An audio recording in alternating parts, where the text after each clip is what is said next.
Hello everyone, good morning, good evening, good afternoon sa inyong lahat nga kaibigan ko. Welcome back to my channel. Hello guys, dito na naman tayo mag storytelling.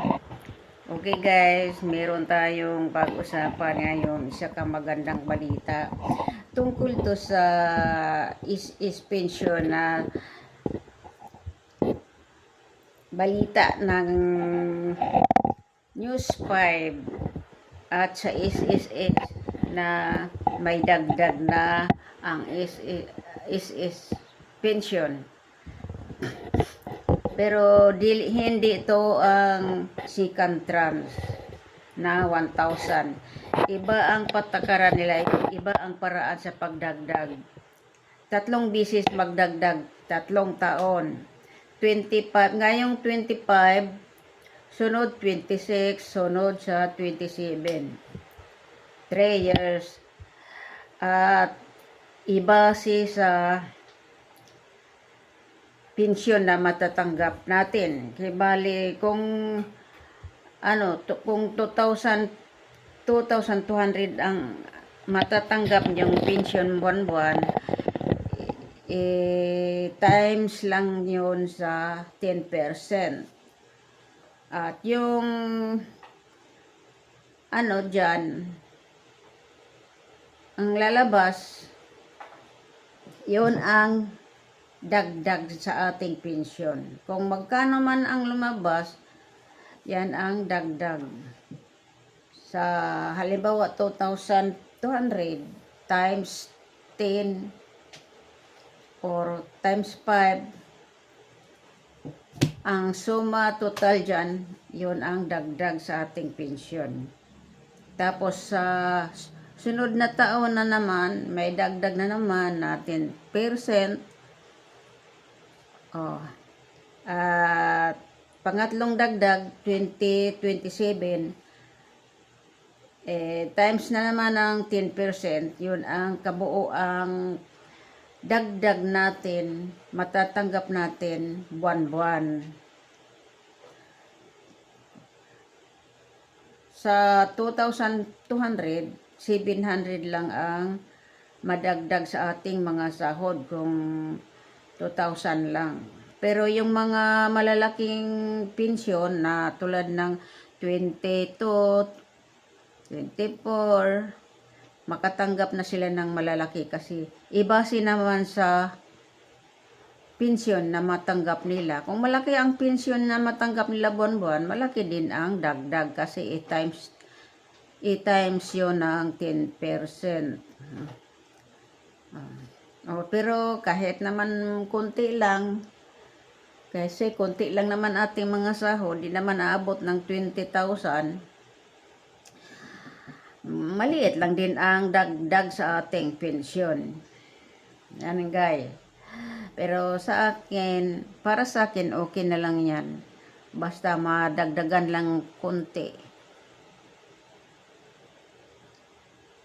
Kasi sa loob ng 3 taon, meron tayong 700 na madagdag sa ating pensyon. Kaya katulad ko, 3,400 madagdagan ng 700, kibali 4,100 na. Yun lang guys ang matanggap ko, 4,100. Pero okay na lang yan guys, wala naman akong reklamo, basta madagdagan na lang ng konti. Okay, sige. Kaya yung iba dyan, kung gusto nyong malaki ang matanggap nyong mga pensyon, pagdating ng pagdating nyo sa 65 years old, malaki na ang matanggap nyong pensyon. Yan guys. Yan lang guys, at panoorin natin tong isang video ng News 5 sa programa ni Ted Filon at Digit Chacha. Okay. Pero bago tayo mag-umpisa panood, i-subscribe natin ang News 5, ang programa ni Tid Pylon at Chacha sa Tid Pylon Headlines. Kaya guys, umpisahan na natin. Defense Division ng SSS. Magandang umaga po, sir. Good morning Yes po, sir. Sir Good morning Carlo? po. Lunch? Good Nasa morning. website na ba natin? Ayun, oo, ayusin lang po natin. Oo, hindi tayo naririnig ni Sir Carlo Villacorta. Ito, good news. Good news naman tayo. Para mawala ang init ng ulo ng mga nakikinig kanina dun sa usapang budget and flood control issues. Dito naman po tayo sa, ang sinasabi nga sa mga balita, makasaysayan po ito dahil sa 68 years ng SSS, magkakaroon po for the very first time ng 3 taon na sunod-sunod na pension increase. Simula po yan sa paparating na September 2025 until September 2027. At mahigit 3.8 million SSS pensioners po ang makikinabang dito. Sino nga bang mga qualified dyan? Ba't nagkaroon ng ganitong increase? Lahat po ng mga kasagutan sa mga tanong natin. Andito po si Sir Carlo Villacorta. Sir Carlo, good morning. Good morning, DJ Chacha, Sir Ted. Isa pong karangalan sa akin na makarating dito sa inyong programa. Magandang umaga po sa inyo at sa inyong tagapakinig at tagapanood. Thank you rin po sa pagsama sa programa namin ngayong umaga, Sir Carlo. Ito nga ang good news natin para sa ating mga senior citizens na nakatutok sa atin ngayon. Bago natin puntahan kung sino ang qualified na tumanggap nito pong increase sa pensyon ng SSS, ano po muna ang dahilan ng SSS para nga ipatupad ito pong ganitong klase na multi-year pension increase starting September 2025? Ito po, DJ Chacha, ay bunga ng direktiba ni Pangulong Marcos na pag-aralan ang posibilidad ng pension increase para sa mga pensioners ng SSS. At sa gabay ng aming DOF Secretary and Chairperson of the Social Security Commission, si Secretary Ralph Recto, at ang Social Security Commission ng SSS, ito na po ang tugon ng SSS President and CEO Robert Joseph Declaro at pamunuan ng SSS sa masidhing panawagan ng mga pensioner na mataas po ang kanilang buwan ng pensyon. Ang Pension Reform Program of 2025 po ay magpapataas ng buwan ng pensyon sa hanay po ng retirement at disability pensioners. 10% increase po sa kanila simula Setyembre 2025. Dagdag 10% pension increase simula Setyembre 2026. Dagdag 10% pension increase simula Setyembre 2027. Sa hanay naman po ng mga death o survivor pensioners, meron din po silang pension increase, 5% pension increase po simula Setyembre 2025. Dagdag 5% pension increase simula Setyembre 2026. At dagdag 5% pension increase simula Setyembre 2027, DJ Chacha. Yun nga, sarap pakinggan ng dagdag pensyon para po sa mga senior citizens natin. Sino po ang mga qualified tumanggap po nitong increase taon-taon na magsisimula ngayon hanggang 2027? Meron po bang mga hindi qualified? Opo, ang qualified po ay yung mga pensioner na po natin ngayon. As of August 31, 2025, kung kayo po ay pensioner na, qualified na po kayo dito, DJ Chacha. Wala po kayong gagawin kung kayo po ay pensioner na, bigla na lamang po, automatic na lamang po ninyo matatanggap ang aumento o ang dagdag sa inyong buwan ng pensyon. DJ Chacha, mas linawin ko pa, ang basehan natin ay yung tinatawag nating contingency date, DJ Chacha. So kung kailan man tayo nag-retire, kung kailan man tayo nabalda o na-disable, o kung kailan tayo namatay para naman sa mga survivor pensioners, yun po ang kwentahan natin kung eligible tayo o hindi. Kahit pa man tumawid ang buwan ng Agosto yung ating pag-file, basta po ang pag-retire natin mismo ay pasok sa August 31, 2025 or earlier, mapapakinabangan po natin ng pension increase. Okay.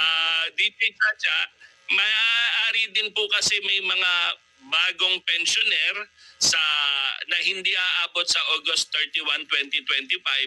Kunyari sila ay naging pensioner sa October o sa November, ang mapapakinabangan po nila ay yung dalawang susunod na pension increase, yung sa 2026 September at yung sa September 2027. So sa ganitong paraan, may mga makikinabang pa rin na bagong pensioner kahit sa susunod na Pagre-retire, August 31 onwards, okay pa rin kasi yung for 2026 and 2027, makikinabang sila dun sa added pension. Ngayon, ang tanong ng mga lolo, lola at nanay at tatay natin, magkano po ang magiging dagdag ngayong taon sa 2026 at sa 2027?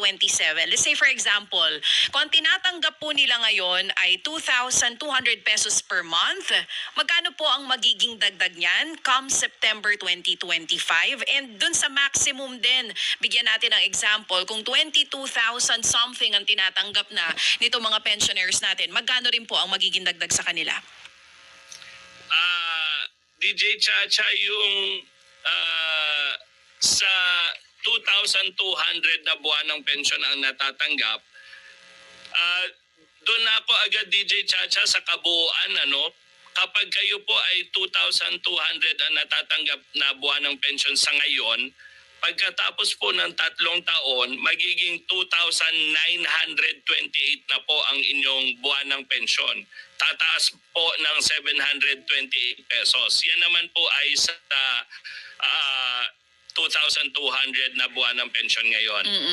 Sa 22,137 na pinakamataas na buwan ng pensyon na binabayad ng SSS sa kasalukuyan, pagkatapos ng 3 taon, tataas po ng 7,327 pesos ang buwan ng pensyon ng taong ito. Kaya pagkatapos ng 3 taon, 29,464 pesos na ang magiging buwan ng pensyon ng taong yon, yung tumatanggap na pinakamalaking buwan ng pensyon. So, yan ang matatanggap natin mga pension guys, sa mga senior citizens ko. Kung ilan ang ating matatanggap buwan-buwan, yon ay times lang ng 10%. At sa kabubuang 3 years, maging 700 ang dagdag sa 2,200 sa loob ng 3 taon. Yan lang guys. Thank you for watching.